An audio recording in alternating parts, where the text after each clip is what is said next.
আমার পরিচালিত নিবন্ধন লিখিত কোর্সে আপনারা যারা ভর্তি আছেন সবাইকেই আমি আমার সালাম জানিয়ে আজকের এই পর্ব শুরু করতেছি। আসসালামু আলাইকুম। আজকের এই পর্বে আমি 16তম নিবন্ধন লিখিত পরীক্ষাতে যে 8টা চেঞ্জিং ওয়ার্ড এসেছিল সেই 8টা চেঞ্জিং ওয়ার্ডে নিয়ে আলোচনা করব। আশা করি এই 8টা চেঞ্জিং ওয়ার্ড জানার মধ্য দিয়ে আপনাদের নিবন্ধন লিখিত পরীক্ষার যে প্রস্তুতি সেই প্রস্তুতিটা আরও স্ট্রং হবে। তো চলুন তাহলে আমরা শুরু করি। আমরা প্রথমেই দেখে নিব যে 16তম নিবন্ধন লিখিত পরীক্ষাতে কোন 8টি ওয়ার্ড এসেছিল। এখানে আমরা দেখতে পাচ্ছি যে এ নম্বর রয়েছে হচ্ছে ক্লাসিফিকেশন, যেটাকে অ্যাডজেক্টিভে রূপান্তর করতে হবে। বি নম্বর রয়েছে হচ্ছে অ্যাপ্রোপ্রিয়েট, যেটাকে নাউনে রূপান্তর করতে হবে। সি নম্বর রয়েছে হচ্ছে নেচার, যেটাকে ভার্বে রূপান্তর করতে হবে। ডি নম্বর রয়েছে হচ্ছে অ্যাঙ্গার, যেটাকে অ্যাডভার্বে রূপান্তর করতে হবে। ই নম্বর রয়েছে হচ্ছে স্ট্রং, যেটাকে ভার্বে রূপান্তর করতে হবে। এফ নম্বর রয়েছে হচ্ছে ইন্ডাস্ট্রি, যেটাকে অ্যাডজেক্টিভে রূপান্তর করতে হবে। জি নম্বর রয়েছে হচ্ছে ইগনোরেন্স, যেটাকে ভার্বে রূপান্তর করতে হবে। এইচ নম্বরে রয়েছে হচ্ছে কম্পালসরি, যেটাকে নাউনে রূপান্তর করতে হবে। এখন আমরা দেখি যে এ নম্বর রয়েছে হচ্ছে ক্লাসিফিকেশন, যেটাকে অ্যাডজেক্টিভে রূপান্তর করতে হবে। তো এই ক্লাসিফিকেশন মূলত হচ্ছে নাউন, যেটার অ্যাডজেক্টিভ ফর্ম হচ্ছে ক্লাসিফাইড এবং ভার্ব ফর্ম হচ্ছে ক্লাসিফাই এবং অ্যাডভার্ব ফর্ম হচ্ছে ক্লাসিফিকেশনালি। আর যেহেতু ক্লাসিফিকেশনকে অ্যাডজেক্টিভে রূপান্তর করতে হবে এবং এর অ্যাডজেক্টিভ হচ্ছে ক্লাসিফাইড, এই ক্লাসিফাইড দিয়ে এখন যদি মেক সেন্টেন্স তৈরি করা হয় তাহলে সহজ সাবলীল একটা সেন্টেন্স তৈরি হয়। সেটা হচ্ছে noun has been classified into 5, অর্থাৎ বিশেষ্যকে 5 ভাগে ভাগ করা হয়েছে। অর্থাৎ ক্লাসিফাইড অর্থ হচ্ছে শ্রেণীবদ্ধ করা বা ভাগ করা। এরপর বি নম্বর রয়েছে হচ্ছে অ্যাপ্রোপ্রিয়েট, যেটাকে নাউনে রূপান্তর করতে হবে। তো অ্যাপ্রোপ্রিয়েট মূলত হচ্ছে ভার্ব, যেটার নাউন ফর্ম হচ্ছে অ্যাপ্রোপ্রিয়েটনেস এবং এর অ্যাডজেক্টিভ ফর্ম হচ্ছে অ্যাপ্রোপ্রিয়েট এবং অ্যাডভার্ব ফর্ম হচ্ছে অ্যাপ্রোপ্রিয়েটলি। তো অ্যাপ্রোপ্রিয়েটনেস নিয়ে যদি আমরা একটা সেন্টেন্স মেক করি তাহলে সেটা হয় হচ্ছে some are criticising the appropriateness of this rule. কেউ কেউ এই নিয়মের যথাযথতার সমালোচনা করছেন। অর্থাৎ এখানে অ্যাপ্রোপ্রিয়েটনেস বলতে বোঝায় উপযুক্ততা বা যথাযথ, এই ধরনের অর্থ কিন্তু এই অ্যাপ্রোপ্রিয়েটনেস এটা প্রকাশ করে। এরপর সি নাম্বার রয়েছে হচ্ছে নেচার, যেটাকে ভার্বে রূপান্তর করতে হবে। তো নেচার মূলত হচ্ছে নাউন, যেটার ভার্ব ফর্ম হচ্ছে ন্যাচারালাইজ এবং এর অ্যাডজেক্টিভ ফর্ম হচ্ছে ন্যাচারাল এবং অ্যাডভার্ব ফর্ম হচ্ছে ন্যাচারালি।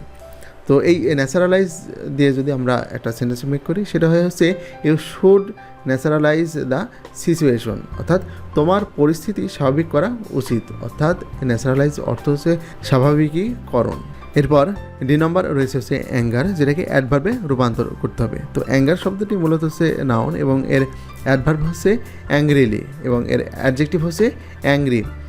তো অ্যাংরিলি দিয়ে যদি আমরা একটা সেন্টেন্স মেক করি তাহলে সেটা হচ্ছে he left the room angrily, সে রাগান্বিত হয়ে রুম থেকে বেরিয়ে গেল। অর্থাৎ অ্যাংরিলি অর্থ হচ্ছে রাগান্বিত হয়ে বা রাগান্বিত ভাবে। এরপর ই নম্বর রয়েছে হচ্ছে স্ট্রং, যেটাকে ভার্বে রূপান্তর করতে হবে। তো স্ট্রং মূলত হচ্ছে অ্যাডজেক্টিভ, যার ভার্ব ফর্ম হচ্ছে স্ট্রেংথেন এবং এর নাউন ফর্ম হচ্ছে স্ট্রেংথ এবং অ্যাডজেক্টিভ ফর্ম হচ্ছে স্ট্রংলি। তো এই স্ট্রেংথেন দিয়ে যদি আমরা একটা সেন্টেন্সে মেক করি সেটা হচ্ছে দি new evidence will strengthen the case, অর্থাৎ নতুন প্রমাণ তাদের মামলাকে শক্তিশালী করবে। অর্থাৎ স্ট্রেংথেন এর বাংলা অর্থ হচ্ছে শক্তিশালী করা। এরপর আমাদের এফ নম্বর যেটা রয়েছে সেটা হচ্ছে ইন্ডাস্ট্রি, যেটাকে অ্যাডজেক্টিভে রূপান্তর করতে হবে। তো ইন্ডাস্ট্রি এই ওয়ার্ডটি মূলত হচ্ছে নাউন, যেটার অ্যাডজেক্টিভ ফর্ম হচ্ছে ইন্ডাস্ট্রিয়াল এবং এর ভার্ব ফর্ম হচ্ছে ইন্ডাস্ট্রিয়ালাইজ এবং অ্যাডভার্ব ফর্ম হচ্ছে ইন্ডাস্ট্রিয়ালি। এবং যেহেতু ইন্ডাস্ট্রিয়াল অ্যাডজেক্টিভ ফর্ম হচ্ছে ইন্ডাস্ট্রিয়াল, এই ইন্ডাস্ট্রিয়াল দিয়ে যদি আমরা সেন্টেন্স মেক করি সেটা হচ্ছে Bangladesh needs rapid industrial development, অর্থাৎ বাংলাদেশের জন্য দ্রুত শিল্পের প্রসার প্রয়োজন। অর্থাৎ ইন্ডাস্ট্রিয়াল অর্থ হচ্ছে শিল্প সংক্রান্ত। এরপর জি নাম্বার যেটা রয়েছে সেটা হচ্ছে ইগনোরেন্স, যেটাকে ভার্বে রূপান্তর করতে হবে। ইগনোরেন্স মূলত হচ্ছে নাউন এবং এর ভার্ব ফর্ম হচ্ছে ইগনোর এবং এর অ্যাডজেক্টিভ ফর্ম হচ্ছে ইগনোরেন্ট এবং অ্যাডভার্ব ফর্ম হচ্ছে ইগনোরেন্টলি। এই ইগনোর দিয়ে যদি আমরা সেন্টেন্সে মেক করি তাহলে সেটা হচ্ছে you can ignore this if you want. তুমি চাইলে এটা উপেক্ষা করতে পারো বা বাদ দিতে পারো। অর্থাৎ ইগনোর শব্দের অর্থ হচ্ছে উপেক্ষা করা বা বাদ দিয়ে বা এড়িয়ে চলা।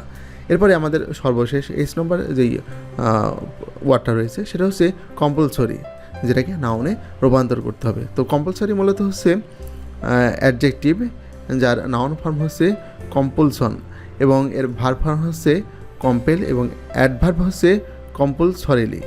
তো এই কম্পালসন দিয়ে যদি আমরা হচ্ছে একটা সেন্টেন্স মেক করি তাহলে সেটা হবে slaves work by compulsion not by choice, অর্থাৎ দাসরা ইচ্ছাকৃতভাবে নয় বাধ্যতামূলকভাবে কাজ করে। অর্থাৎ এই কম্পালসন অর্থ হচ্ছে বাধ্যতা, অর্থাৎ যেখানে বাধ্যবাধকতা রয়েছে সেটাই হচ্ছে এই কম্পালসন। তো এর মধ্য দিয়ে আমাদের 16তম নিবন্ধন লিখিত পরীক্ষায় যেই 8টি চেঞ্জিং ওয়ার্ড এসেছিলো সেটা কিন্তু শেষ হয়ে গেল। এবং আপনাদের কাছে রিকোয়েস্ট থাকবে আপনারা বারবার এই ভিডিওটা দেখবেন, তাহলে মোটামুটি এই 8টা ওয়ার্ড আপনাদের একদম নখদর্পণে চলে আসবে এবং মাথায় স্থায়ীভাবে গেঁথে যাবে। আর একটা আপনার কথা আপনাদের বলে রাখি, সেটা হচ্ছে বিগত সালে যে চেঞ্জিং ওয়ার্ডগুলো এসেছে এটা আপনারা খুব ভালো মতো পড়বেন, তাহলে এখান থেকে মোটামুটি 3 থেকে 4টা কিন্তু আপনারা কমন পেয়ে যাবেন। যেহেতু পরীক্ষার সাথে আপনাদের লেখাই লাগে 5টা, তো মোটামুটি এখানে যদি আপনারা 3টা অন্তত কমন পেয়ে যান তাহলে কিন্তু এখানে আপনি মানে 3 নম্বর পেয়ে গেলেন। আর 2টা হয়তো আনকমন আসবে, যেটা হয়তো আমার বই থেকে এটা কমন পেয়ে যাবেন ইনশাল্লাহ। এজন্য বলি যে বিগত সালে যেই চেঞ্জিং ওয়ার্ডগুলো এসেছে সেগুলো আপনাদের খুব ভালো মতো করে পড়তে হবে। আর এটা মাথায় রাখার জন্য আপনারা যখনই অবসর টাইম পাবেন তখন আমার ভিডিওটা প্লে করবেন এবং এটা দেখতে থাকবেন, তাহলে দেখবেন যে পড়াগুলো আপনার মাথাতে খুব সহজে থাকবে।